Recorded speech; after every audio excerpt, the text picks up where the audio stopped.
नमस्कार दर्शकों, मैं हूं मेघना शर्मा। प्लैनेट 9 एस्ट्रो के इस एपिसोड में आपका स्वागत है। आज हमारे साथ फिर से पुनः उपस्थित हैं जाने माने ज्योतिष आचार्य श्री विद्यानंद वाचस्पति जी। नमस्कार पंडित जी। नमस्कार मेघना जी, आपके दर्शकों को भी नमस्कार।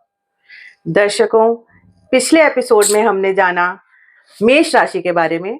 इस एपिसोड में आपको जानकारी देंगे मीन राशि के बारे में।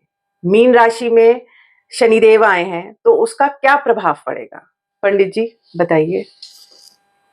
29 मार्च 2025 को जी शनिदेव अपने मूल त्रिकोण राशि को छोड़कर मीन राशि में प्रवेश कर गए। जी 29 मार्च 2025 से मीन राशि पर शनि का क्या प्रभाव होगा मैं बतलाने जा रहा हूं। सर्वप्रथम तो मैं कहूंगा कि मीन राशि बृहस्पति की राशि है जी, और शनि देव का बृहस्पति के साथ समभाव है, न शत्रुता है न मित्रता है। अच्छा, तो ये कोई अच्छा फल भी नहीं देंगे और बुरा फल भी नहीं देंगे। भाव के अनुसार जी, दृष्टि के अनुसार जो भी अच्छा और बुरा बनेगा वही होगा, उसमें कोई वृद्धि नहीं करेंगे और न घटाएंगे जी, सामान्य सा वो रहेगा। सामान्य सा। सबसे अच्छी बात यह है कि मीन राशि में शनि देव जब प्रवेश किए हैं तो उस समय पूर्वा भाद्रपद में प्रवेश किए हैं। जी पूर्वा भाद्रपद बृहस्पति की का ही नक्षत्र है जी और मीन राशि का स्वामी भी बृहस्पति ही है जी और शनिदेव का संभाव है जी।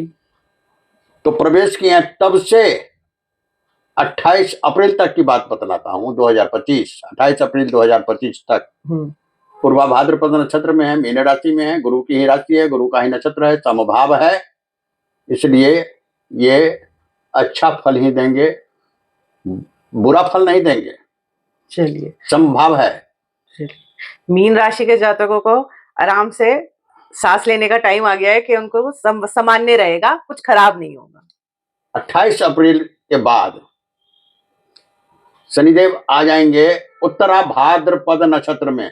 जी, उत्तरा भाद्रपद नक्षत्र शनि देव का ही है जी, और शनि देव और बृहस्पति में संभाव है जी, इसलिए यहां भी कोई बुरा फल नहीं मिलेगा। जी। तो जब शनिदेव की स्थिति लग्न में है और शनिदेव आय भाव एकादश भाव के स्वामी है जी, तो आय के प्रति बहुत ही उत्सुक रहेंगे मीन राशि के व्यक्ति। अच्छा, अति उत्सुक रहेंगे कि अधिक से अधिक आय कैसे करें। मित्रों का भी सहयोग होगा और सामाजिक लोगों का भी सहयोग होगा। जी। तो मीन राशि वालों के लिए शनि देव का यहाँ आना कोई बुरा स्थिति नहीं है। मीन राशि में शनि देव जब आए हैं तो साढ़े साथी का दूसरा चरण प्रारंभ हुआ है जी, मध्यम चरण भी कहते हैं। पहले के 2.5 वर्ष समाप्त हो गए, अब हो गए। द्वितीय चरण, मध्यम चरण जो आप कह रहे हैं। तो अब 5 वर्षों तक शनि के साढ़े साथी के अंतर्गत रहेंगे मीन राशि के व्यक्ति जी, लेकिन मैं 2.5 वर्षों तक का हिसाब बताता हूँ जी, नक्षत्र के हिसाब से। कुछ कम कुछ ज्यादा, अच्छा या बुरा मिल सकता है जी। शनिदेव व्यय भाव के भी स्वामी है जी,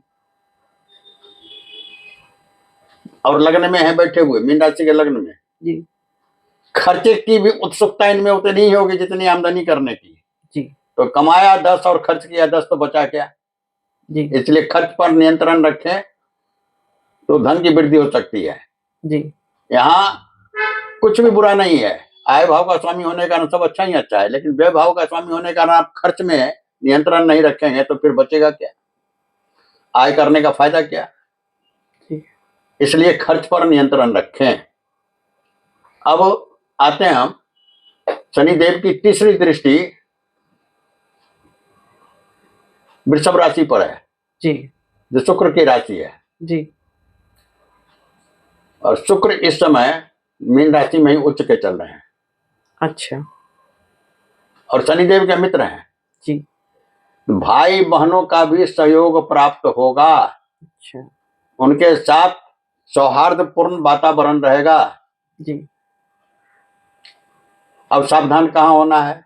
जैसे कुटुंब वाणी तो सब अच्छी रहेगी। ये तीसरे भाव से कुटुंब और वाणी नहीं आता, सिर्फ भाई बहन का रिश्ता आता है। अच्छा अच्छा। अब शनि देव की 7वीं दृष्टि सप्तम भाव पर पड़ रही है। जी सप्तम भाव भार्या भाव है, पत्नी का भाव है, जी पार्टनर का भाव है। जी। व्यवसाय में, व्यवसाय में पार्टनर का है जी और जीवन में भी तो पार्टनर ही है पत्नी। जी। तो शनि देव सप्तम भाव के लिए विच्छेदी का काम करते हैं, मतलब अलग करवाने का। अपने ब्रह्मचर्य है तो दूसरे को क्यों गृहस्थ रहने देंगे। अच्छा। तो इसलिए पत्नी से जी विवाद न करें। मीन राशि के व्यक्ति पत्नी से विवाद न करें, समभाव रखें, प्रतिष्ठा दें और साथ साथ पार्टनरशिप भी न करें। व्यवसाय में पार्टनरशिप मतलब नई कोई पार्टनरशिप ना करें। अच्छा। इसके बाद मतलब सप्तम भाव में तो आपने बताया कि बीवी का है तो उसमें तो ज्यादा सावधानी की आवश्यकता है, बहुत सावधानी नहीं तो घर का सुख खराब होता है। घर का सुख खराब हो जाएगा जी। इसके बाद दसम दृष्टि आती है दसम भाव पर, जहाँ बृहस्पति की राशि है जी और बृहस्पति के नक्षत्र में भी चल रहे हैं जी। इस समय में व्यवसाय मीन राशि वालों का अच्छा रहेगा। अच्छा और बृहस्पति के नक्षत्र में चल रहे हैं तो व्यवसाय की वृद्धि भी कर सकते हैं। अच्छा, बढ़ भी सकता है, बदलाव भी कर सकते हैं। अच्छा जो नौकरी पेशा में हो जी, उनकी तरक्की भी हो सकती है और जहां हो वहां से अच्छी नौकरी भी कहीं दूसरी जगह मिल रही हो तो आप बदलाव भी कर सकते हैं जी। तो ये तो हो गया आपको किस भाव के स्वामी है, कहाँ दृष्टि है, सबका फल हो गया। अब जी। नक्षत्र के दृष्टिकोण से भला और बुरा हो सकता है जी। अब 28 अप्रैल के बाद उत्तरा भाद्रपद नक्षत्र में चले जाएंगे शनिदेव जी। और उत्तरा भाद्रपद शनिदेव का अपना नक्षत्र है जी। और गुरु से संभाव है, इसलिए यहां भी बुरा नहीं होगा, सामान्य रहेगा, सामान्य रहेगा जी। अच्छा ही रहेगा। इसके बाद 17 मई 2026 को रेवती नक्षत्र में चले जाएंगे जी। इसके पहले तो यही पूर्वा भाद्रपद उत्तरा भाद्रपद में घूमते रहेंगे। अच्छा, तो कुछ इससे कम ज्यादा मिलता रहता है, कुछ समान अच्छा नहीं रहेगा। हाँ ठीक है, बढ़िया है, बुरा नहीं होगा, बढ़िया है। अब ये जो है तो 17 मई 2026 ये 25 नहीं 2026 में रेवती नक्षत्र में जाएंगे। तो रेवती नक्षत्र बुध का नक्षत्र है जी, शनि का मित्र का नक्षत्र है जी। और मीन राशि का स्वामी गुरु है। गुरु और बुध में शत्रुता है। अच्छा, तो ये 17 मई 2026 से आगे जरा सावधान रहें।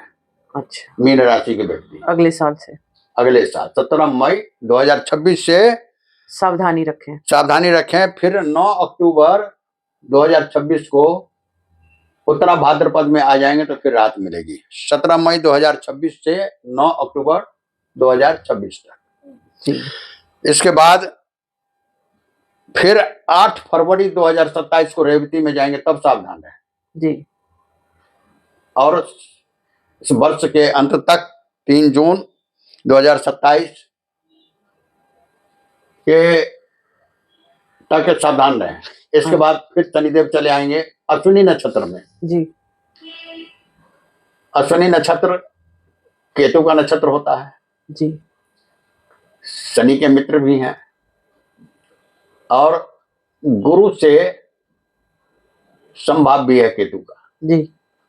तब से फिर 2027 के वर्ष के अंत तक इनका प्रभाव ठीक ही रहेगा जी। बीच बीच में कुछ दिनों के लिए थोड़ा गड़बड़ी है, नहीं तो मीन राशि वालों के लिए सारे साथी मेरे समझ से अच्छा ही अच्छा जा रहा है, बुरा नहीं जा रहा है।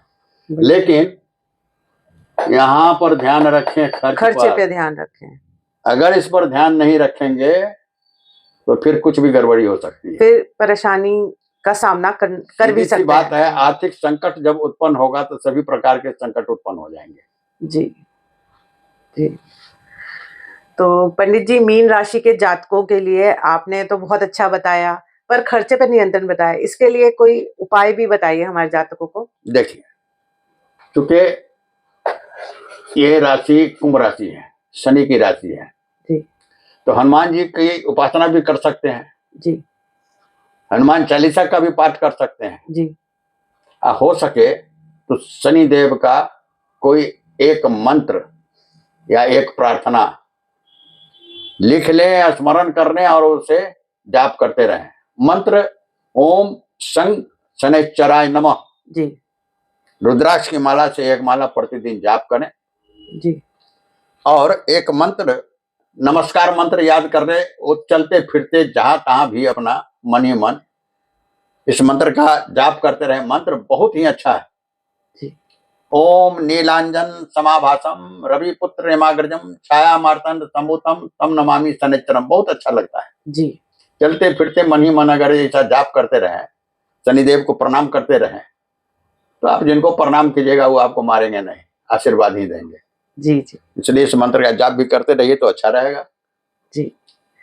दर्शकों, जैसे कि हमने पंडित जी से जाना मीन राशि की जो मध्यम चरण चल रहा है वो कैसा रहेगा, उसके प्रभाव क्या रहेंगे, उसकी दृष्टि कैसी थी। वैसे तो पंडित जी ने जानकारी दी कि हमारे मीन राशि के लिए अच्छा ही रहेगा, पर थोड़ा समय ऊपर नीचे रहेगा। कुछ सावधानियां बरतें, जो उपाय पंडित जी ने बताए हैं वो जरूर करें। अगर आपको हमारी ये जानकारी अच्छी लगी हो तो हमारे वीडियो को लाइक करें और चैनल को सब्सक्राइब जरूर करें।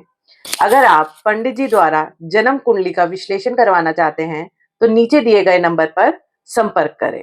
धन्यवाद। नमस्कार।